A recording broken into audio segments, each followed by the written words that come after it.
नमस्कार, good morning.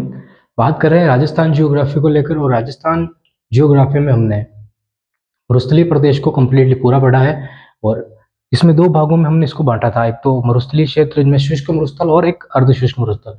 दोनों को हमने अलग-अलग पढ़ा। फिर उसके चारों क्षेत्र घग्गर का मैदान हो गया, शेखावाटी क्षेत्र हो गया, नागौरी उच्चभूमि हो गया और लूनी बेसिन हो गया। ठीक है, गोडवार प्रदेश भी कहते हैं। हमने कम्प्लीटली पढ़ा।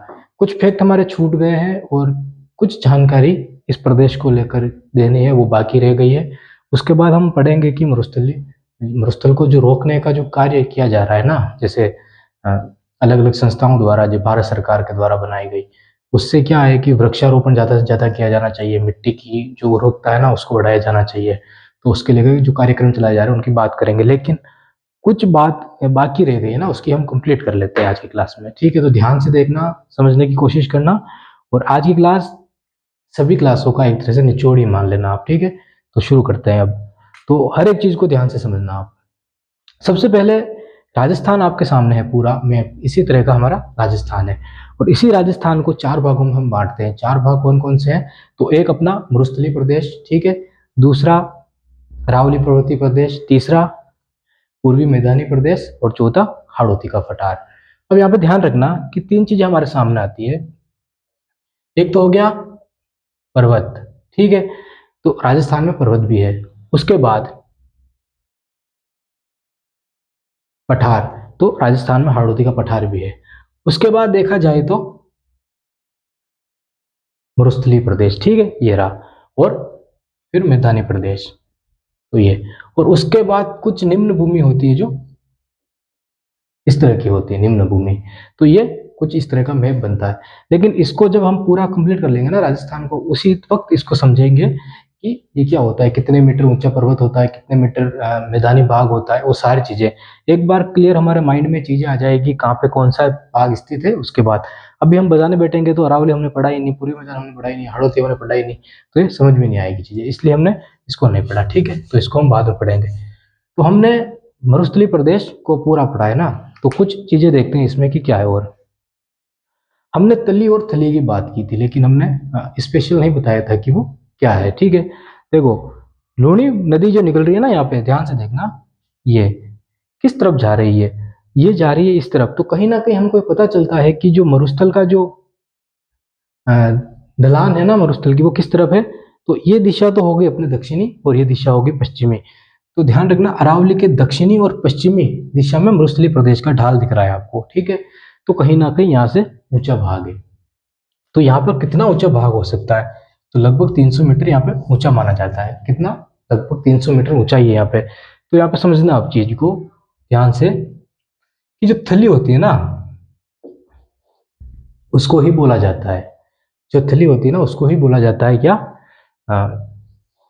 जहाँ पे 300 मीटर ऊंचा क्षेत्र मिल जाएगा ना आपको राजस्थान के मरुस्थलीय प्रदेश में, उसको आप बोल देना थली है। ठीक है, तो समझ गए ना।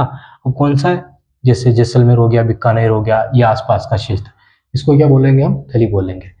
लेकिन ये नदी जहाँ से गुजर रही है ना, ये निकल रही है, तो ये लगभग 150, 100, ठीक है, 170 इस तरह का क्षेत्र है ये। इतना हाँ ऊंचा ही है। तो ज्यादा ऊंचा कौन सा हो गया? ये क्षेत्र हो गया, ये क्षेत्र हो गया, तो ये तो तली और ये तली और ये थली।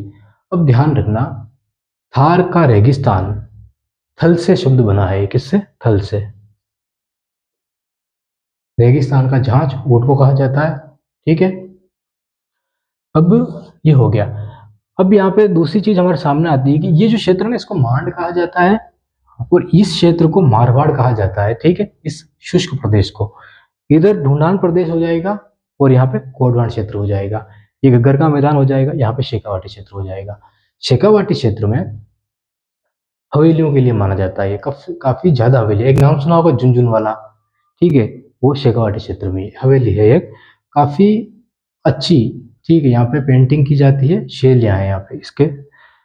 यहाँ पे हमने देख लिया खारी झीलें हैं, ठीक है, ये लूनी बेसिन है। तो ये जानकारी। उसके बाद समझना क्वेश्चन क्या बन सकता है इंपॉर्टेंट इन चीजों से लेके। तो यहाँ पे ध्यान रखना कि ये जो मरुस्थल है ना, ये 4 देशों में फैला हुआ है, 4 देशों में फैला हुआ है। और राजस्थान में अगर बात करें हम, तो लगभग 62% लगभग 62% क्षेत्रफल किसका? पूरे भारत का। तो 62% क्षेत्रफल अगर रेगिस्तान में फैला है ना, तो लगभग 38% क्षेत्रफल बाकी तीनों राज्यों में। अब हमें उन तीनों राज्यों का पता नहीं करना है। क्यों? क्योंकि हम राजस्थान की बात कर रहे हैं, ना कि भारत की बात कर रहे हैं। तो उससे क्या होता है कि दूसरे राज्यों में जाना ही नहीं है, भीड़ इकट्ठी नहीं करनी है, हमें राजस्थान का पता होना चाहिए कि वो कितना है। ठीक है, तो 62% है, बाकी 38% दूसरे हिस्सों में फैल जाएगा। उसके बाद अगला क्वेश्चन बन सकता है कि राजस्थान में सबसे ज्यादा क्षेत्रफल पर कौन सा भाग स्थित है? तो कौन सा भाग स्थित है? तो आपको दिख रहा है ना कि लगभग 61.11% भाग पर सिर्फ मरुस्थल फैला हुआ है, लगभग 61.11% भाग पर। अब क्वेश्चन ये भी पूछा जा सकता है, यहाँ पे कोई भाग फिक्स नहीं कर रखा है, ठीक है ये, लेकिन पूछा जा सकता है कि राजस्थान में शुष्क मरुस्थल ज्यादा फैला हुआ है या अर्ध शुष्क मरुस्थल ज्यादा फैला हुआ है। काफी डीपली क्वेश्चन है ये कि शुष्क मरुस्थल और अर्ध शुष्क मरुस्थल में ज्यादा क्षेत्रफल किसका है। तो कोई फिक्स नहीं कर रखा है चीजों को, और फिक्स किया भी नहीं जा सकता, लेकिन मोटे मोटे तौर पर हम कह सकते हैं कि 30 से 35%, 35% इसके बीच में शुष्क मरुस्थल फैला हुआ है और ये अर्धशुष्क मरुस्थल है। अब 30 से 35% किसका? ध्यान रखना इसका 62% का, ना कि 100% का, ध्यान रखना। अब आपको परसेंट निकाल लेना कि 33%, लगभग 52-53% है। तो कोई कहीं ना कहीं ज्यादा क्षेत्र किसका फैला हुआ है?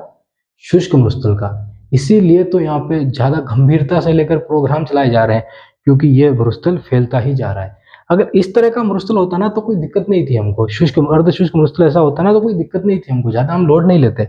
लेकिन इस तरह का मरुस्थल का जो विस्तार हो रहा है ना, यही कारण है कि 1994 में रियो, ठीक है, शिखर सम्मेलन हुआ था, रियो समिट बोलते हैं, उसमें काफी गहराई से इस पर चर्चा की गई थी। हमारी नेक्स्ट क्लास जो आएगी उसमें हम चर्चा करेंगे कि रोकथाम के लिए इंटरनेशनल जो 197 देश शामिल हुए थे उसमें, ठीक है, उसमें भारत सरकार भी शामिल थी, उसमें काफी ज्यादा एक्शन लेने की बात की गई थी। उसमें मरुस्थलीय प्रदेश को शामिल किया गया था और कहा था कि हमारी भूमि हमारा परिवेश, ऐसा कुछ थीम थी उनकी।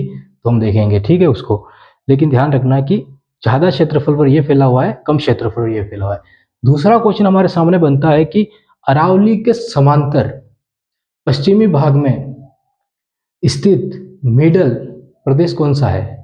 तो आप क्या कहोगे? नागौरी उच्चभूमि कह सकते हो, ठीक है। तो इस तरह का आप लोग ध्यान रखना, कैसा भी क्वेश्चन बनाया जा सकता है। तो ध्यान रखना कि ये क्षेत्र मिडल मध्य में है। ऐसा भी क्वेश्चन बन सकता है कि राजस्थान के ऐसे अर्धशुष्क के दो ऐसे भाग, ठीक है, जो किसी राज्य या देश से सीमा बनाते हैं, तो दोनों कौन से हैं? एक तो ये शेखावाटी क्षेत्र हो जाएगा, और ये बाकी, सॉरी, क्वेश्चन ऐसा पूछा जा सकता है कि राजस्थान के ऐसे ऐसा कौन सा भाग है जो किसी भी राज्य या देश के साथ सीमा नहीं बनाता है? तो कौन सा? नागौरी उच्चभूमि। ये भी बना रहा है, ये भी बना रहा है, ये भी बना रहा है। तो ऐसे फैक्ट आपको निकालने पड़ेंगे, ठीक है।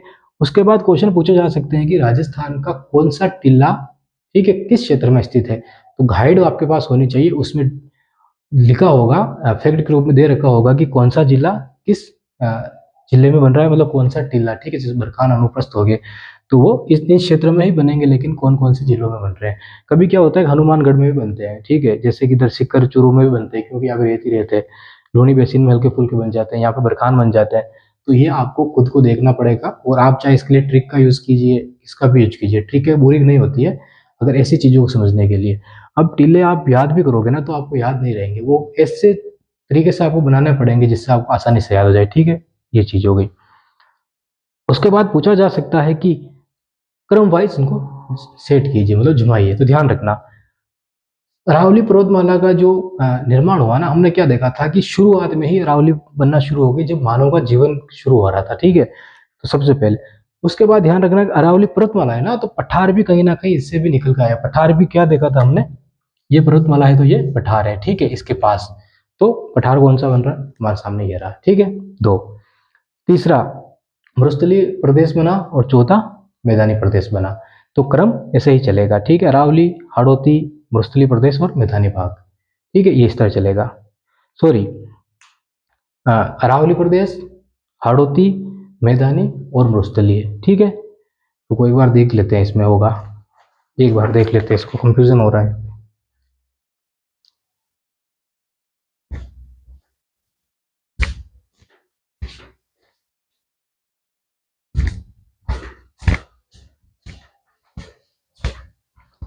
समझना इसको। देखो, सबसे लास्ट में जो होगा ना, सबसे पहले बनने वाला वो मरुस्थलीय प्रदेश होगा, मैदानी उसके बाद होगा, फिर हाड़ौती होगा, अरावली होगा। तो सबसे पहले कौन बनेगा? अरावली पर्वतीय प्रदेश, फिर हाड़ौती, फिर मैदानी भाग। इनमें कंफ्यूजन इसलिए हुआ कि इसका तो निर्माण हुआ, लेकिन रेगिस्तान पहले नहीं था। ठीक है, पहले यहाँ पे जंगल था ना, तो इससे पता नहीं चलता। लेकिन मरुस्थलीकरण नवीन प्रक्रिया है ना, इसके कारण ये पुराना हो गया। अगर क्षेत्र के हिसाब से देखें ना, तो ध्यान रखना ये क्षेत्र सबसे पुराना होगा। इससे मतलब कि इससे पुराना ये क्षेत्र होगा। ठीक है, क्योंकि पहले जंगल था, बाद में होगा, इसलिए इसमें कंफ्यूजन हो गया था। तो अब आगे देखते हैं।